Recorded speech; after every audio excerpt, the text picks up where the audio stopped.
Greetings, YouTube. This is the Garage Autonomist. I'm just going to read an excerpt from an article that I came across on Rawstory. I don't always look for allies of people of color to be college educated, having white collar positions. As a matter of fact, most of them should be working class. Now, there's an organization of radical or those who identify themselves as white people who are looking to organize others of their class. This article, written by Bob Brigham, it was published on the 15th for Rawstory. It's titled "Guns Are Fine, Racism Is Not. Armed redneck lefties are waging a different kind of war on fascism." The organization is called Redneck Revolt. I'm going to read, like I said, a little piece of this article. A well-armed organization of anti-racists are using gun culture to organize rural white voters against the administration of President Donald Trump. Redneck Revolt is a national network of community defense projects from a broad spread of political, religious, and cultural backgrounds. It is a pro-worker, anti-racist organization that focuses on working class liberation from the oppressive systems which dominate our lives. The organization's website states, "In states where it is legal to practice armed community defense, many branches choose to become John Brown gun clubs, training ourselves and our communities in defense and mutual aid." Now I'm going to stop right here. As you all know, I brought up John Brown once last year. It was a live stream of mine titled "Being a Care Bear" or something. I was called a Care Bear by Chris, also known as Black Rampage. So I said, okay, fine. I don't care about being called that. I take that title on. Let me mention a few other Care Bears. And I went on to talk about Malcolm X. I went on to talk about Martin Luther King. I went on to talk about everyone else who has become leaders of liberation movements.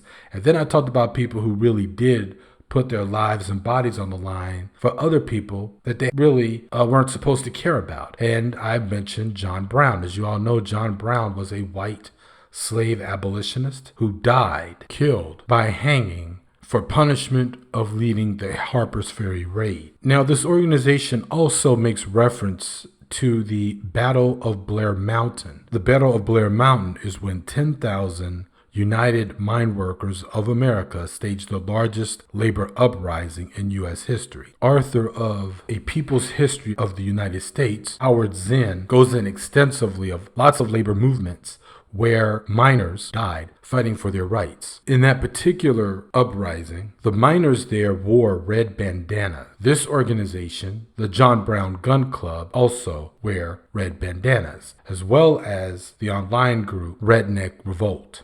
I have a link in the low bar to Redneck Revolt's website. Now back to the article. Redneck Revolt inserts themselves into overwhelmingly white spaces, NASCAR races, gun shows, flea markets, in rural communities, and country music concerts to offer a meaningful alternative to white supremacist groups who often also recruit in those spaces. Jared Ware of Shadowproof had explained, Redneck Revolt's anti-racist, anti-capitalist message seems to be taking hold in communities across the United States. The organization had just 13 chapters in January, but has nearly tripled its chapters nationally in the last 6 months. The group now has 34 different branches, 26 of which are in states that voted for Trump.